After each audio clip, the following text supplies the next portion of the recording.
Conversarmos sobre a Escritura, por favor, abra sua Bíblia nesse momento no Evangelho de Jesus segundo Mateus, capítulo 2. Meus irmãos, de acordo com o calendário cristão, estamos no período posterior ao Natal, denominado de Epifania. Epifania vem de uma palavra grega chamada, ou melhor, uma palavra grega que comunica a ideia de manifestação ou aparição. E a igreja cristã, desde tempos remotos, emprega essa palavra à revelação de Cristo ao mundo. 3 acontecimentos marcam esse período da Epifania: a visita dos magos a Jesus, também o batismo de Nosso Senhor por João Batista no Rio Jordão e a transformação da água em vinho, o primeiro sinal do Evangelho de João. Hoje quero meditar com vocês sobre a conhecida história daqueles gentios que, guiados e orientados pela luz de uma estrela, conheceram a Jesus. Tendo nascido Jesus em Belém da Judéia, em dias do rei Herodes, eis que vieram uns magos do Oriente a Jerusalém e perguntavam: onde está o recém-nascido rei dos judeus? Porque vimos a sua estrela no Oriente e viemos para adorá-lo. Tendo ouvido isso, alarmou-se o rei Herodes e com ele toda a Jerusalém. Então, convocando todos os principais sacerdotes e escribas do povo, indagava deles onde o Cristo deveria nascer.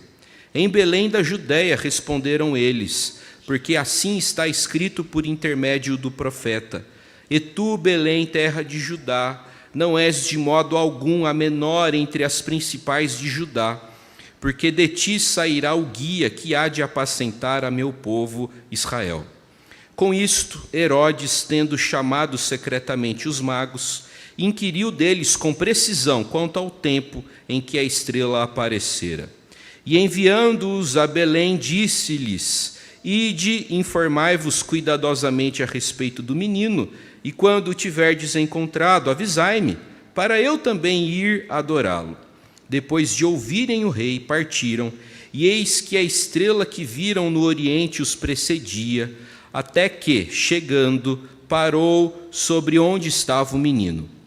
E vendo eles a estrela, alegraram-se com grande e intenso júbilo.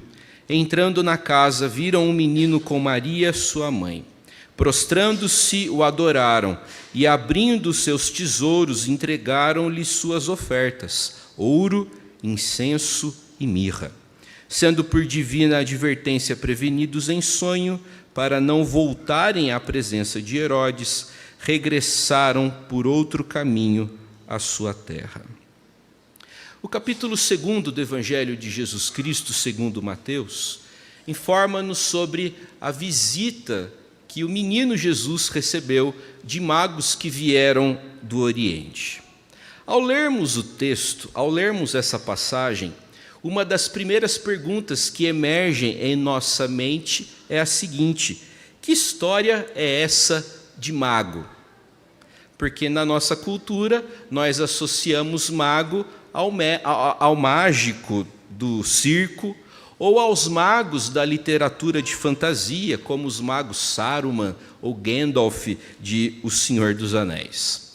No mundo antigo, a palavra magoi, traduzida por mago, fazia referência a toda a casta sacerdotal dos medos e dos persas. Os magos dessa região, os magos do Oriente, se interessavam por religião e se interessavam também pela influência que os astros, que as estrelas exerciam sobre os eventos humanos.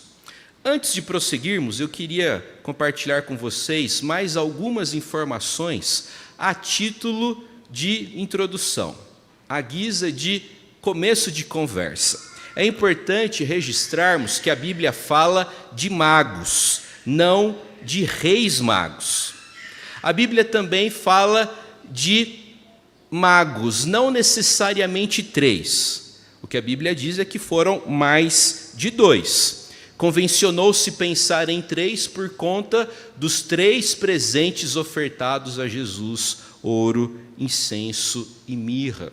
Uma outra informação importante: os magos visitaram o menino, não o bebê Jesus. A estrela orientou os magos para uma casa. A estrebaria já ficou lá atrás. Possivelmente Jesus tinha entre 1 e 2 anos de idade por ocasião da visita dos magos, tendo em vista o decreto futuro e violento de Herodes ordenando a execução dos meninos com menos de 2 anos de idade. Dito isso, eu queria prosseguir meditando com vocês acerca de atitudes que agradam a Deus e que fazem com que o Senhor fique satisfeito com o seu povo. Nosso tema nessa manhã é atitudes para agradar a Deus e receber as suas bênçãos. Aqueles magos do Oriente fizeram algumas coisas que glorificaram a Deus e, fazendo essas coisas, receberam da bênção divina. A primeira lição que aprendemos nessa manhã é a lição da atenção. Os magos do Oriente estavam atentos. Às vezes nós perdemos bênçãos por estarmos distraídos demais.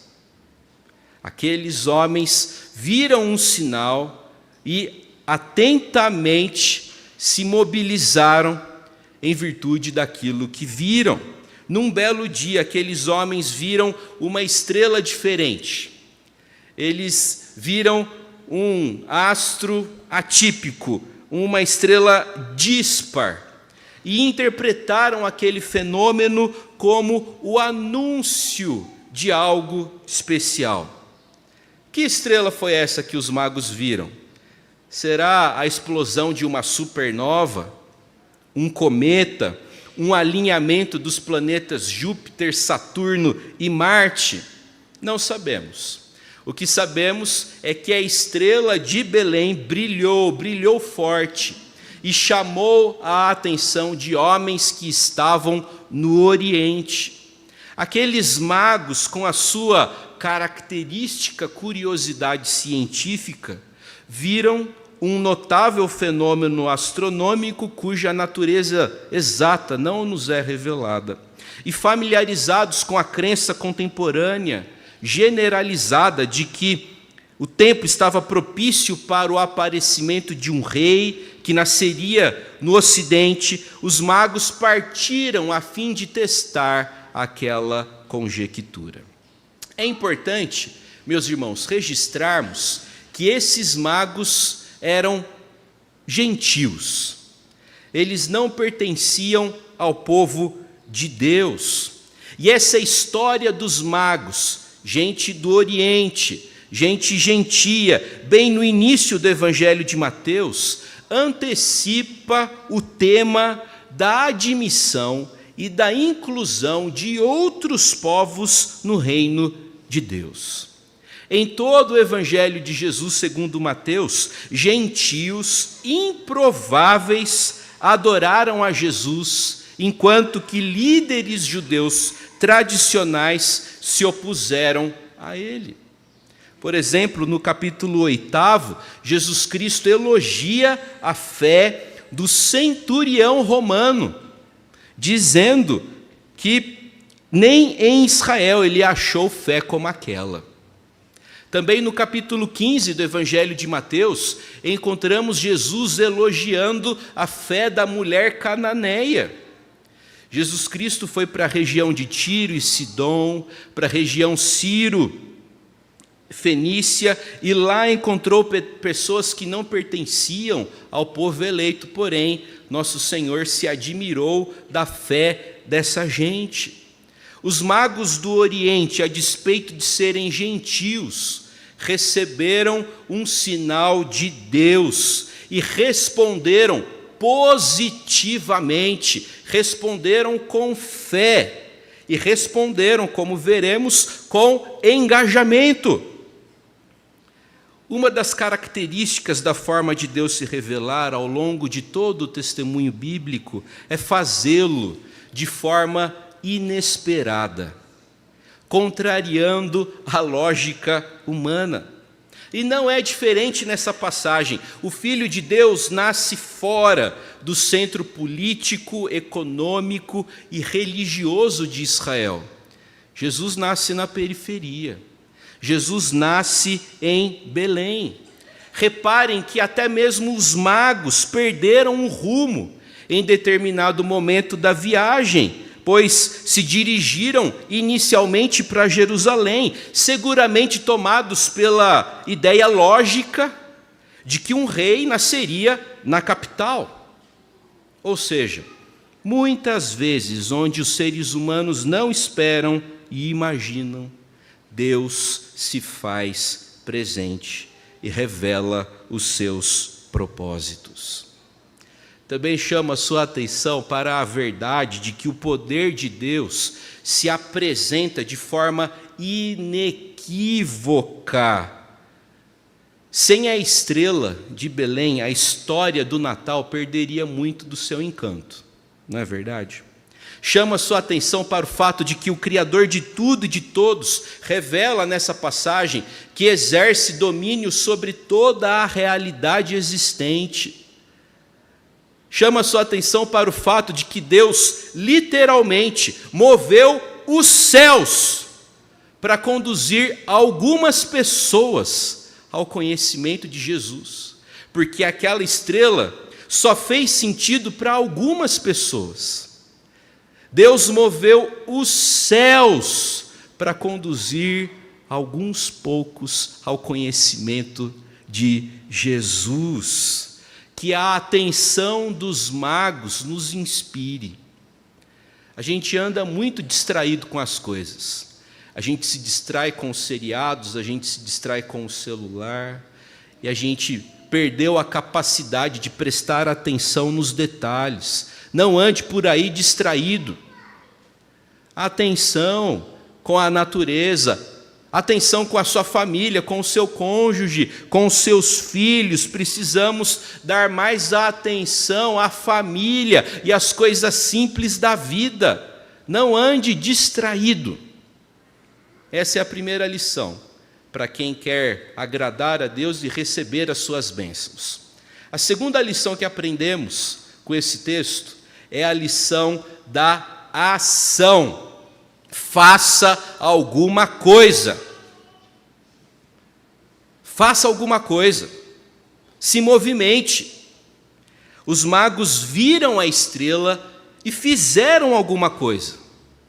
Com certeza muitas pessoas admiraram a estrela de Belém, porém só os magos foram inspirados a fazer alguma coisa.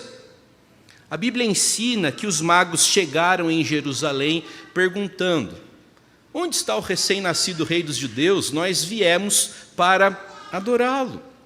Ao ouvir isso, o rei Herodes ficou alarmado e toda a população de Jerusalém alarmou-se com ele. Herodes, o governador daquela região, foi um homem cruel e que fez tudo mesmo, para manter-se no poder. Por exemplo, Herodes mandou uma de suas esposas e 3 de seus filhos por apenas suspeitar de traição.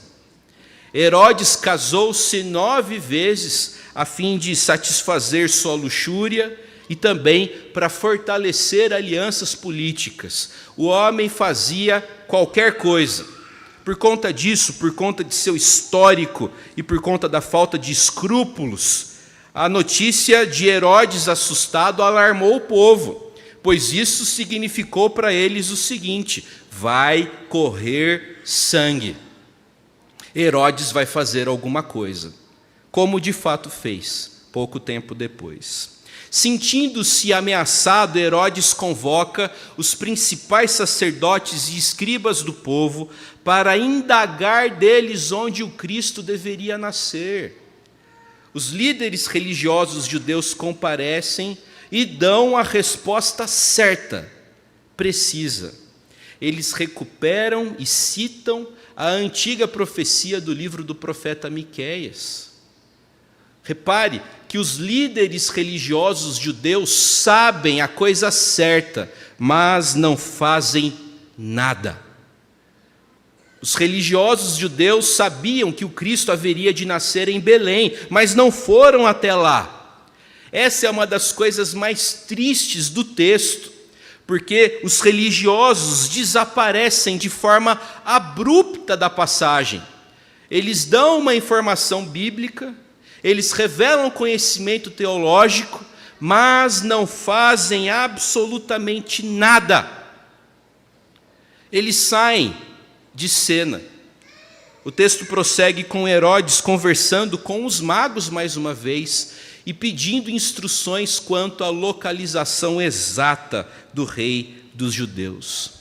Em contraste com os pagãos magos do Oriente, os líderes religiosos judeus conhecem a Bíblia, mas não fazem nada.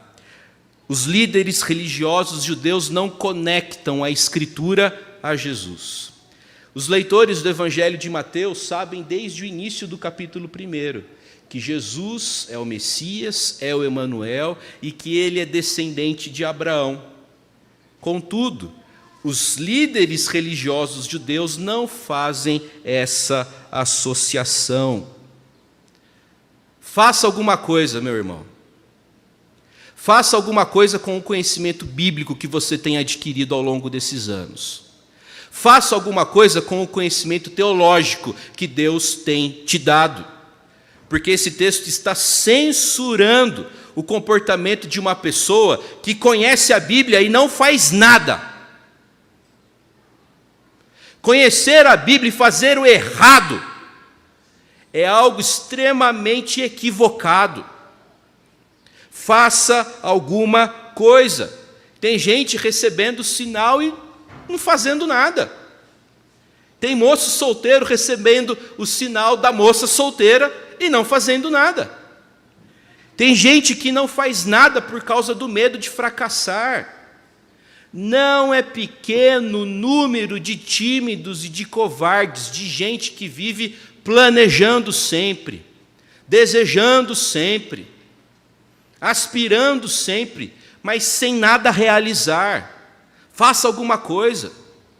Nesse início de 2024, execute aquele seu antigo plano. E se não der certo, não deu. E toca para frente. O importante é fazer alguma coisa. Essa é a segunda lição que aprendemos com o texto. Ação. A terceira lição que aprendemos com o texto é a lição da adoração. Os magos, depois de conversarem com Herodes, partiram. E ao partiram, avistaram a estrela mais uma vez. E ficaram sobremodo alegres. E a estrela os conduziu até a casa onde estava Jesus. Entrando eles na casa, avistaram um menino com Maria, sua mãe. E o que eles fizeram? O verso 11 responde: prostrando-se, o adoraram, e abrindo seus tesouros, entregaram-lhe suas ofertas, a saber, ouro, incenso e mirra.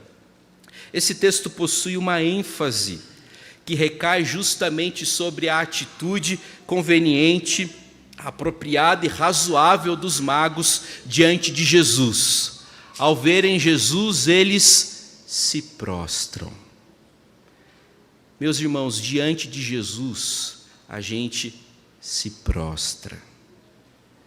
Diante de Jesus, a gente se curva. Jesus merece nosso culto, nosso tributo, nossa reverência, nosso respeito. Diante de Jesus, o crente se prostra e o crente adora. O crente glorifica, o crente exalta. Jesus merece nossa adoração. A palavra traduzida por adorar e que foi empregada aqui, era usada no mundo antigo para designar a prostração requerida, especialmente no Oriente, a um soberano.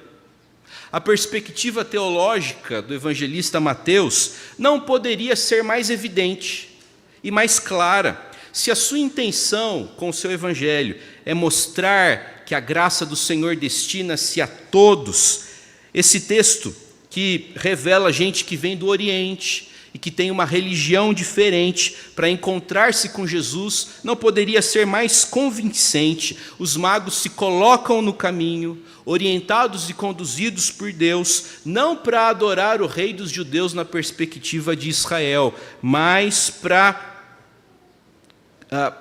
na perspectiva daquele que veio para anunciar a bênção de Deus para todo o mundo. É de extrema importância percebermos dentro do texto, e talvez aí resida toda a sua força, a convicção e a alegria que acompanham os magos na sua peregrinação. Ao caírem de joelhos e ao roçarem a testa no chão, pois assim acontecia o gesto de adoração, o mundo pagão simbolicamente se rende a Jesus. Eu quero chamar a sua atenção também para os presentes que os magos ofereceram para Jesus. Eles não trouxeram para Jesus um chaveirinho da Babilônia. Eles não trouxeram para Jesus um cartão postal da Babilônia, uma camiseta I love Babilônia, um body, né? Jesus era um bebezinho. Eles não trouxeram esse tipo de coisa para Jesus. Eles ofertaram para Jesus do melhor: ouro, incenso e mirra. Eu quero lembrá-lo de que Deus se agrada do melhor. Deus não se agrada do que sobra. Deus se agrada das primícias. Portanto, dê o seu melhor para Deus. O melhor da sua energia, o melhor do seu tempo, o melhor das suas finanças. Priorize o Senhor, busque o reino de Deus em primeiro lugar, como ensina a Escritura.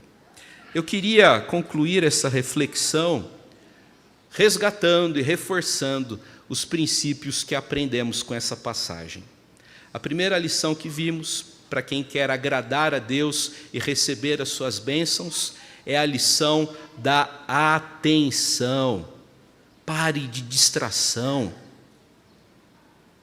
Mais atenção com o Senhor, com a sua família. Não se distraia. A segunda lição é a lição da ação. Faça alguma coisa. Pare de apenas planejar. Pare de apenas sonhar. Se arrisque. Encare o desconhecido. Os magos fizeram isso e foram recompensados. A terceira lição é a lição da adoração. Jesus merece nosso louvor, nossa adoração, nosso culto. Que o bom Deus nos abençoe e nos sustente, em nome de Jesus. Amém.